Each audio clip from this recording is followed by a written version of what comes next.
चला म्हणे उलगडूया। क्रांतीसूर्य महात्मा ज्योतिराव फुले आणि भारतरत्न डॉक्टर बाबासाहेब आंबेडकर यांच्या स्मृतिदिनानिमित्त शिवसेना, युवासेना आणि संकल्प प्रतिष्ठान यांच्या वतीने भव्य रक्तदान शिबिराचे आयोजन रविवार 30 नोव्हेंबर रोजी करण्यात आले। प्रभाग क्रमांक 34 निलेश भाऊ राधिकाताई दशरथ गिरमे यांच्या सिंहगड रोड अभिरुची मॉल येथील शिवसेना जनसंपर्क कार्यालय येथे आयोजित या रक्तदान शिबिरामध्ये युवकांसोबतच महिलांनी देखील उत्स्फूर्त प्रतिसाद घेऊन रक्तदान केले। आधार रक्तपेढीच्या सहाय्याने रक्त संकलन करण्यात आले। प्रत्येक रक्तदात्यास प्रमाणपत्र भेटवस्तू देऊन सत्कार करण्यात आला। फुले दाम्पत्यांना भारतरत्न मिळावा हा प्रस्ताव राज्य सरकारने केंद्राकडे पाठवला असून त्या योग्य निर्णय होऊन लवकरात लवकर महात्मा फुले यांना भारतरत्न सन्मानाने गौरव देण्यात येईल असे निलेश गिरमे यांनी यावेळी सांगितले।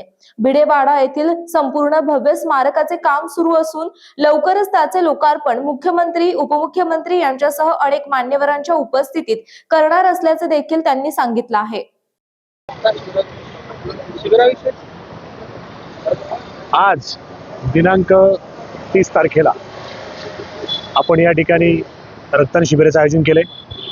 या शिबिराचं रक्तदानाचं आयोजन करण्यामागचा उद्देश असा आहे की 28 तारखेला क्रांतीसूर्य महात्मा ज्योतिराव फुले यांचा स्मृतिदिन, त्याचप्रमाणे डॉक्टर बाबासाहेब आंबेडकर यांचा 6 डिसेंबरला स्मृतिदिन असतो। या दोन्ही थोर महापुरुषांचं औचित्य साधून या दिवशी आपण रक्तदान शिबिराचं आयोजन केलं आहे। तुम्ही पाहिलं तर सकाळपासून या ठिकाणी तरुणांचा, माता भगिनींचा या ठिकाणी मोठ्या प्रमाणात वजनदार प्रतिसाद रक्तदान शिबिराला मिळतोय।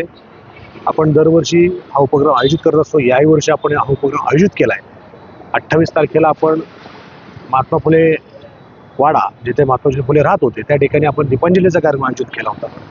त्या दिवशी डॉक्टर नीलमताई गोरे, माजी आमदार दंगेकर आणि युवा सेनेचे सचिव सन्माननीय किरणजी साळी यांच्या माध्यमातून आपण त्या ठिकाणी दीपांजलीचा कार्यक्रम आयोजित केला होता। आणि आज दोन्ही थोर पुरुषांचं स्मृतिदिनाचा उद्देश साधून आपण या ठिकाणी रक्तदान शिबिराचं आयोजन करतोय। आणि सकाळपासून या ठिकाणी सर्व लोक या ठिकाणी रक्ताला येत आहे, चांगला असा प्रतिसाद मिळत आहे। मी सर्व लोकांचा या ठिकाणी मनापासून आभार मानतो की रक्ताची खरं तुटवडा हा वर्षभर चालत असतो आणि लोकांना रक्ताची गरज असते। त्यामुळे आम्ही दरवर्षी हा रक्तदानाचा कार्यक्रम आयोजित करतो आणि त्याला मोठा असा प्रतिसाद मला दरवर्षी मिळत असतो। तर महात्मा फुले आणि सावित्रीबाई फुले यांना वारंवार भारतरत्न द्यायची मागणी होती।